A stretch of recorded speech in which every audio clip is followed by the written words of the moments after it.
Friends, स्वागत करता हूँ आपका एक बार और अपने कैरियर में केमिस्ट्री अड्डा में। और आज हम लोग बात करेंगे क्वालिटेटिव प्रॉपर्टी नंबर 4 यानी कि ऑस्मोटिक प्रेशर पर न्यूमेरिकल्स की। तो आइए लेके चलते हैं, न्यूमेरिकल की शुरुआत करते हैं बहुत इजी वे से हायर वे में। पहला न्यूमेरिकल है आपका, calculate the osmotic pressure of 0.01 capital M aqua solution of urea at 27 degree Celsius. देखिए ऑस्मोटिक प्रेशर का फॉर्मूला होता है पाई इक्वल्स टू सीआरटी। ठीक है, हमारे पास क्या क्या दिया हुआ है यहाँ पे बात कर लेते हैं सॉल्यूशन की। क्या क्या दिया हुआ है देखिए, ऑस्मोटिक प्रेशर कैलकुलेट करना है, मतलब पाई पता करना है ना। कंसंट्रेशन दे रखी है 0.01 कैपिटल एम और टेम्परेचर दे रखा है यहाँ पर 27 में 273 आप ऐड करेंगे तो ये लगभग हो जाएगा आपका 300 केल्विन। ठीक है, तो ये आपका केल्विन में ही रहना चाहिए टेम्परेचर।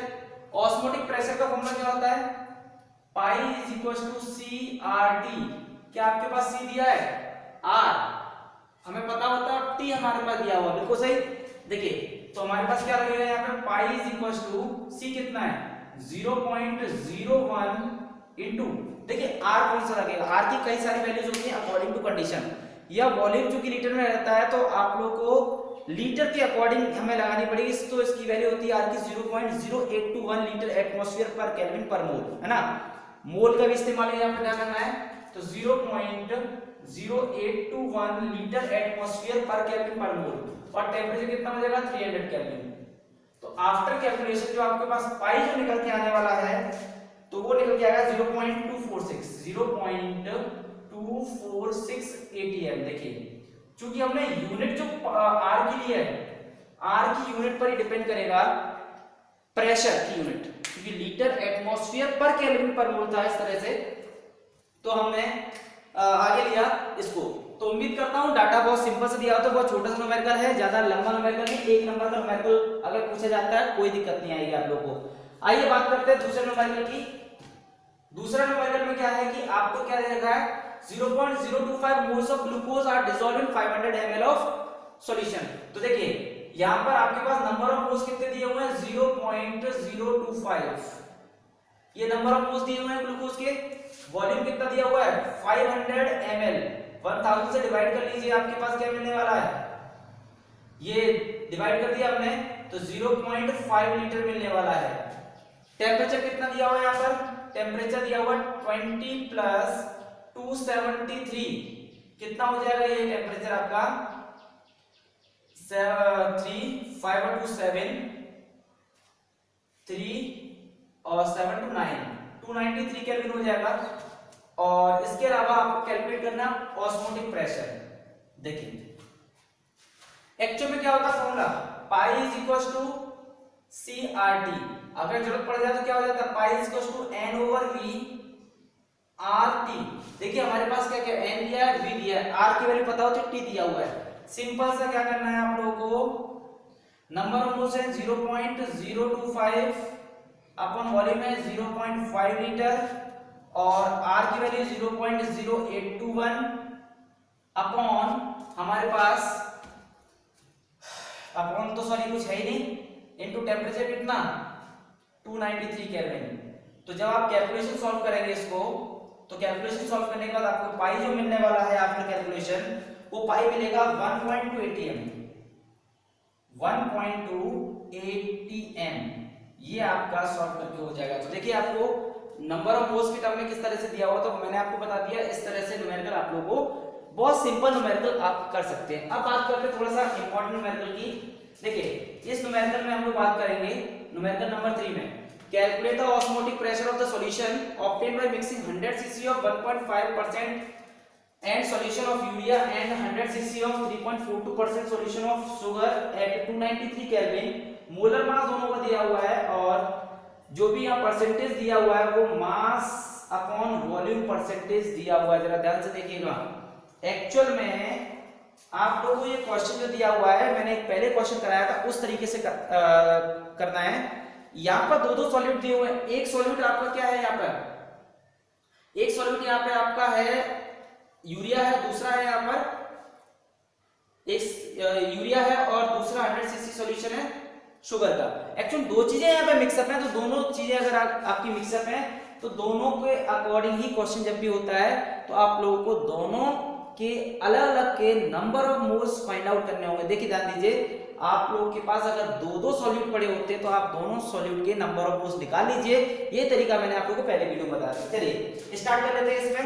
तो आपके पास क्या क्या दिया हुआ है, इसमें परसेंटेज जो दिया है वो 1.5% दिया हुआ है 100 सीसी के साथ, और इधर दिया हुआ है आपको 100 सीसी का 3.42%। ये सारा परसेंटेज जो दिया है मास अपॉन वॉल्यूम में दिया हुआ है, बहुत सही दिया हुआ है। ध्यान दीजिए, हमारे पास नंबर ऑफ मोल्स निकालने पड़ेंगे, तो मास निकालूंगा, मास ऑफ यूरिया कितना आएगा 1.5 ग्राम आ जाएगा, क्योंकि परसेंटेज दिया हुआ है इसलिए। Mass of mass of sugar कितना आएगा, मास ऑफ शुगर आ जाएगा हमारे पास कितना 3.42 ग्राम। ठीक है, टोटल वॉल्यूम कितना हो जाएगा, टोटल वॉल्यूम हो जाएगा यहां पर दोनों का 100 प्लस 100 यानी कि 200 ml अपॉन 1000 से डिवाइड करेंगे तो 0.2 लीटर। ठीक है, तो ये तो हो गया वॉल्यूम। अब बात करने वाले हैं आपके लिए नंबर ऑफ मोल्स, जो कंसेप्ट मैंने बताया हुआ है दो दो सॉल्यूट के साथ। तो नंबर ऑफ मोल्स क्या होता है, यूरिया का नंबर ऑफ मोल्स निकालेंगे 1.5 अपॉन 60 और नंबर ऑफ मोल्स निकालेंगे सुक्रोज का, ये कितना आ जाएगा 3.42 अपॉन 342। जब आप इसे सॉल्व कर लेंगे तो दोनों के नंबर ऑफ मोल्स हम लोग को लिखने पड़ेंगे। मोल्स ऑफ यूरिया हमारे पास जो आएगा वो 0.025 आएगा, और जो number of moles of sugar जो आने वाला है आप लोगों के पास वो 0.035। टोटल मोल्स कितने हो गए, टोटल मोल, ये टोटल मोल्स आप लोगों को ध्यान रखना है कितना आ गए। दोनों को जब आप टोटल मोल्स में जोड़ लेंगे तो मोल जोड़ने पे आप लोगों को मिलने चाहिए टोटल मोल्स 0.01 आएगा ये, सॉरी। आफ्टर एडिशन आप लोगों को टोटल मोल्स मिलने वाले हैं। ये नंबर ऑफ मोल्स आ गए। जब आपको नंबर ऑफ मोल्स अगर ये मिल जाते हैं तो इसके बाद आप लोग क्या करने वाले हैं, सीधा सीधा फॉर्मूला लगाइए, pi is equal to CRT। C तो आएगा नहीं क्योंकि यहाँ पे N/V दिया हुआ है, N/V RT। सबको वैल्यूज को उठा के लगा दो इसके अंदर, क्या मिलने वाला है, pi is equal to N कितना आया हमारे पास number of moles 0.035 upon 0.2 into R 0.0821 into temperature कितना है हमारे पास, देखिए 293 केल्विन 293। तो पाई टोटल सॉल्व करके जो आपके पास आने वाला है 4.21 ATM आने वाला है। ये आप लोगों के लिए पाई आ गया। तो उम्मीद करता हूं आप लोगों को दो सॉल्यूट वाला कंसेप्ट एक बार फिर समझ में आ गया होगा। अब इसके बाद आगे चलते हैं न्यूमेरिकल नंबर 4 पर। देखिए न्यूमेरिकल नंबर 4 क्या कहता है आप लोगों के लिए, calculate the osmotic pressure of an aqua solution. आप लोगों को पता करना है एक्वा सॉल्यूशन, पता करना है किसका, सॉल्यूशन का by mixing 750 ml of 1.5% urea, यानी कि 1.5% यूरिया सॉल्यूशन दे रखा है, 250 ml आपको 3.42% शुगर दे रखा है। देखिए ध्यान से सुनना है, इसमें थोड़ा सा कंसेप्ट अलग लगेगा। लगभग ये वाला थर्ड और फोर्थ में ऐसा लग रहा है कि दोनों लगभग क्वेश्चन एक जैसे हैं, बिल्कुल नहीं। यहां पर 100 सीसी सॉल्यूशन दे रखा था दोनों का, लेकिन यहां पर सॉल्यूशन का 100 सीसी नहीं है, तो इसलिए मैं इसको इस तरह से नहीं कर सकता। हाँ, मास अपॉन वॉल्यूम यहां भी है, मास अपॉन वॉल्यूम यहां पे भी है, ठीक है, अच्छी बात है, लेकिन मैं दोनों को एक तरीके से सॉल्व नहीं कर सकता। डायरेक्टली मैं मास कंसीडर नहीं कर सकता। यहाँ 100 के रिस्पेक्ट में दिया था इसलिए मैं कर सकता था, लेकिन यहाँ पर मैं डायरेक्टली निकालने वाला हूँ मास, है ना। तो मास किसका निकालना होगा, देखिए कैलकुलेट ऑस्मोटिक प्रेशर पाई निकालना है आप लोगों को। गिवन में जो दिया हुआ वो पाई पूछा गया है, और क्या दिया 1.5% solution of urea in 250 ml। ध्यान दीजिए 250 ml में कितना दिया, 1.5% निकालना है, ठीक है। और मैं डायरेक्टली काम कर लेता हूँ, नंबर ऑफ मोल्स निकाल के दिखाता हूँ ताकि आपके लिए थोड़ा सा मेहनत कम हो जाएगी और समझ में भी आ जाएगा। देखिए मैं डायरेक्टली निकाल लेता हूँ number of moles of urea. तो मास चाहिए, मास चाहिए ना, मास कैसे निकालते हैं आपको पता है, 1.5% दिया है 250 ml में, sorry osmotic pressure of solute obtained by mixing 750 ml of 1.5%, तो 750 ml में 1.5% निकालना है इसका। देखिए 750 का 1.5% निकालूंगा, यही मास होगा। अब नंबर ऑफ मोल्स क्या होता है, मास तो निकला है upon molar mass, molar mass कितना होता है 60। जब आप इसको कैलकुलेट करेंगे तो आपको कैलकुलेशन के बाद इसके जो आंसर मिलने वाला है 0.1875 मोल्स। उम्मीद करता हूं कि आपको number of moles of urea समझ में आ गया होगा। एक बार और फिर समझें, number of moles of sugar देखिए कितना है इसका अमाउंट देगा 250 ml, ठीक है, ये शुगर का वॉल्यूम है।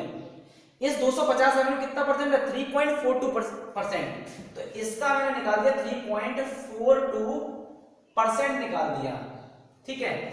और ये तो मास आ गया था ना कैलकुलेशन के बाद। थोड़ा सा एक्टिव बनो, थोड़ा स्मार्ट बनो। देन हमें निकालने नंबर ऑफ मोल्स, तो नंबर ऑफ मोल्स कितना होता है 342 होता है शुगर का। तो आफ्टर कैलकुलेशन जो आपको मिलने वाला है मोल्स 0. इसमें जो मिलेगा आपको वो मिलने वाला है 0.025। टोटल मोल्स कितने हो जाएंगे, टोटल मोल्स को आप जोड़ लीजिए, यहां पर दोनों को आप जब जोड़ेंगे तो टोटल मोल्स आप लोगों को जोड़ने मिलेंगे 0.2125 मोल्स, ठीक है।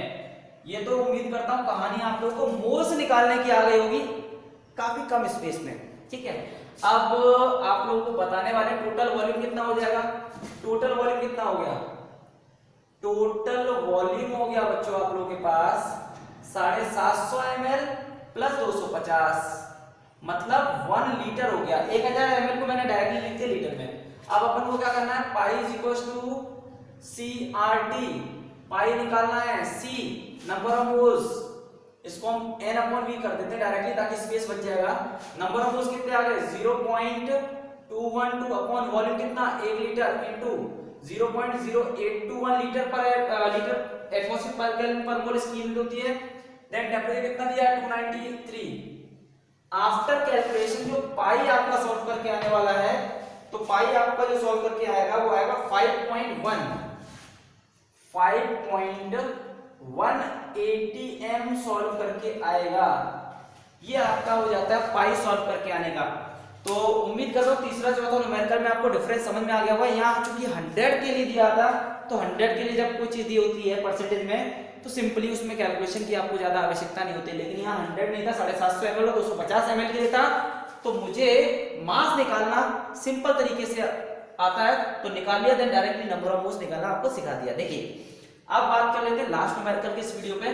तो osmotic pressure of an aqua solution of urea at 283 kelvin is 500 mmHg। देखिए भाई कभी भी प्रेशर अगर आपको mmHg में दे रखा हो कहीं भी, तो प्रेशर की आपकी ड्यूटी रहती है 760 से आप डिवाइड करेंगे उसे ATM में कन्वर्ट करेंगे। ये आपकी पहली ड्यूटी होती है न्यूमेरिकल के, ध्यान रखिएगा कि mmHg में यहाँ पर काम नहीं करना है, हमें काम करना है एटमॉस्फेयर में, क्योंकि R की वैल्यू 0.0821 लीटर एटमॉस्फेयर पर केल्विन पर मोल होती है। इसे ध्यान रखना, टेम्परेचर केल्विन में होता है, टेम्परेचर के अलावा प्रेशर ATM में होना चाहिए और वॉल्यूम लीटर में होना चाहिए। यूनिट का विशेष ध्यान रखना है आप लोगों को। चलिए atmospheric pressure of an aqua solution of urea आपको दिया हुआ है, तो आपको एटमॉस्फेरिक ऑस्मोटिक प्रेशर दिया हुआ है 500 अपॉन 760, ठीक है, कन्वर्ट कर लिया, ये ATM में हो गया, हम आराम से लिख सकते हैं ATM। This solution is diluted, तो ये पाई 1 दे रखा है, एक्चुअली में क्या दे रखा है pi 1। This solution is diluted to by adding osmotic pressure of solute 298 kelvin पर। ये जो टेम्परेचर था T1 जो दिया हुआ था वो 283 केल्विन था। पाई 2 जो दिया जा रहा है आप लोगों को, डाइल्यूट करने में प्रेशर कितना हो जाता है 105.3 बटे 760, और इसका T2 जो हो जाएगा वो क्या हो जाएगा आपका 298 केल्विन। देखिए टेम्परेचर का अंतर आ गया, तो बोला जा रहा है how much solution has been diluted, तो ये पूछा जा रहा है कितना सॉल्यूशन को डाइल्यूट किया जाता है। देखिए तो सॉल्यूशन को डाइल्यूट करने का मतलब पानी मिला दिया है, कितना अमाउंट, कितना गुना डाइल्यूट किया जा रहा है, इसके बारे में आप लोगों को बात करनी है। तो इसके बारे में बात करने के लिए हम लोग क्या करेंगे, तो पाई 1 है तो इसलिए कंसंट्रेशन क्या आ जाएगी C1, पाई 2 के लिए कंसंट्रेशन आ जाएगी C2। तो लेट कर लेते हैं। यहाँ पर हमारे पास देखिए हम लोग यहाँ लेके चलते हैं, pi 1 is equal to C1 RT, ठीक है, और यहाँ पे लेके चलते हैं पाई 2 is equal to C2 RT2। देखिए आप लोगों को दिख रहा होगा, आप देख लेना, पाई 1 is equal to C1 RT1 और पाई 2 is equal to C2 RT2, क्योंकि एक्चुअल में R कांस्टेंट है, डिवाइड के दौरान कट जाएगा, वैल्यू सेम रहती है, इसलिए हमें इसकी जरूरत नहीं है वैल्यू लगाने की। यहाँ पे देखिए पाई 1 को हम लगाते हैं यहाँ पर, दिस इंप्लाइज दैट, देखिए यहाँ पर आप लोगों को वैल्यू लगा के दिखाते हैं 500 अपॉन 760 C1 इंटू R और इंटू T1 कितना 283। इक्वेशन नंबर 1 इस तरह से दिखाने वाले हैं आपको 105.3 upon 760 C2 into R into 298 kelvin, ये हो गया दूसरा। देखिए अब आपको इसमें अगर निकालना है कितने टाइम्स, तो एक काम करो, पहली इक्वेशन को दूसरे से डिवाइड कर दो। क्या करना है, पहली इक्वेशन को दूसरे डिवाइड कर दो, डिवाइडेड इक्वेशन 1/2। तो क्या हो जाएगा, देखो जब हम इक्वेशन को डिवाइड करते हैं तो इक्वेशन डिवाइड करने के बाद आप लोग को क्या मिलने वाला है, इस बारे में देखिए हमें जो यहाँ पे कैलकुलेशन के बाद मिलने वाला है यहाँ पे, तो उसको देख लीजिए। C1 अपॉन C2 हम लोग डायरेक्टली लिख देते हैं, काम करते हैं डायरेक्टली लिख लेते हैं तो बढ़िया रहेगा। C1 upon C2 is equal to 500 into 298 upon 283 into 10.5। देखिए जब आपने इसे डिवाइड किया तो 760 कैंसिल हो जाएगा पूरा, 298 बचेगा और 283 बचेगा, 500 ये बचेगा, 10.8 ये बचेगा, ठीक है।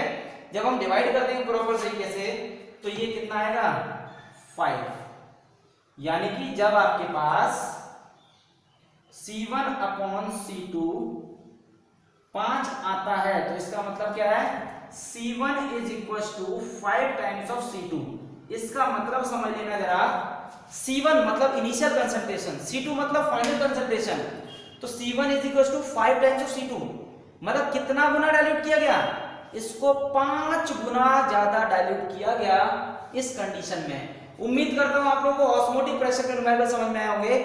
अगली वीडियो में और लेके आने वाला हूं numericals related to the osmotic pressure. तब तक बने रहिए, कहीं मत जाइए, हमारे साथ रहिए। चैनल को लाइक करिए, शेयर करिए और सब्सक्राइब करिए।